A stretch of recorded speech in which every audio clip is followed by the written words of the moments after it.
Hey everyone, welcome to another live video. What I'm talking about today is quarantine homeschooling and, being able to boost your kids' motivation or, being able to sit down and learn or, being more creative or, increasing their achievement.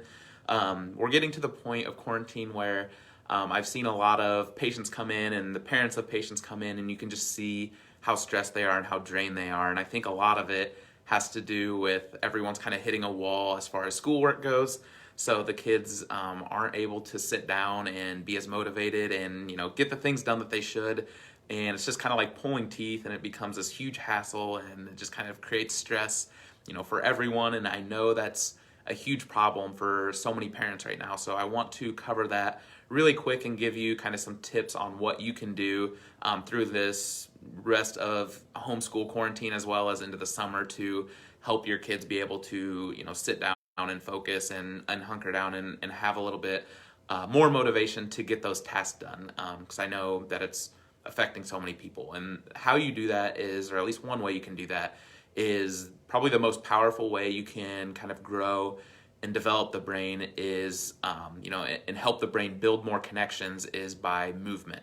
So what I mean by that is movement as far as just like exercising. So there's actually been a Canadian study done of about 500 students, and they showed that an extra hour of PE markedly improved their test scores. So I think what they did is they had like an hour zero PE, meaning like an hour before actual school started. They came in and had an hour of PE, and then they began their school day. And then they might have had like, a regular PE class in there, but they had an extra hour of PE than all the other kids. And all those kids had better grades, they had better test scores, better focus and concentration. They were able to sit still for longer. So that's kind of the thing that I'm talking about. Movement is processed at a part of the brain called the cerebellum, and that's also the area of the brain that is processed with memory and learning and things like that. So what you want to have is you want to be able to create something called BDNF in your brain, and that's called brain-derived neurotrophic factor. So the way that you make that in your brain is by high intensity exercise. So high intensity is kind of the key word. Even like 5 minutes of high intensity exercise will turn on your brain much faster and create that BDNF, which is kind of like Miracle-Gro for the brain. So what the Miracle-Gro will do, it'll help connect neurons, it'll help connect brain cells, and that's essentially how you learn, is when you're learning things, two brain cells kind of connect together, and then once you keep learning it, then that connection gets stronger and stronger and stronger until you know it from memory and all that. So what BDNF does is it gives your brain basically Miracle-Gro to help make those connections and help be able to focus and concentrate and recall memory better. So what you want to be able to do with your kid is have even 5 minutes of high intensity exercise. So I always say, for a lot of my patients, is download something called, I think it's like the 7-minute workout app. It's the 7-minute, I think, workout app. And what it does, it just has 7 minutes of something you can do at home. It's all body weight, so it's like push-ups and sit-ups and squats and things like that.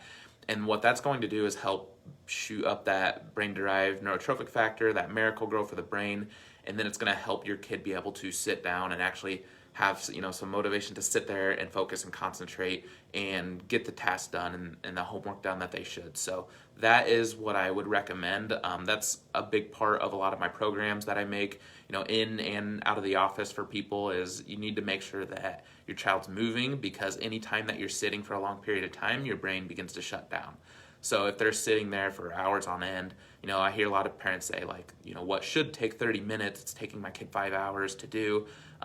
If it starts to go down that rabbit hole and they're sitting there and sitting there and sitting there and they're not moving at all, you'll want to get them up and move and do a high intensity exercise and get that blood pumping and get their brain some more BDNF, and then re-sit down and revisit it and hammer it out from there. But that's kind of my thoughts on getting your child to be able to sit still longer and focus and concentrate, is give them a high intensity exercise before you start their school day to get their brain kind of turned on and ready to learn and focus and concentrate. So that's what I have for you guys today. If you have any questions, feel free to direct message me or call the office at 402-504-4676. Otherwise, I'll have another live video for you tomorrow, and I hope to see you then. Have a good one, guys.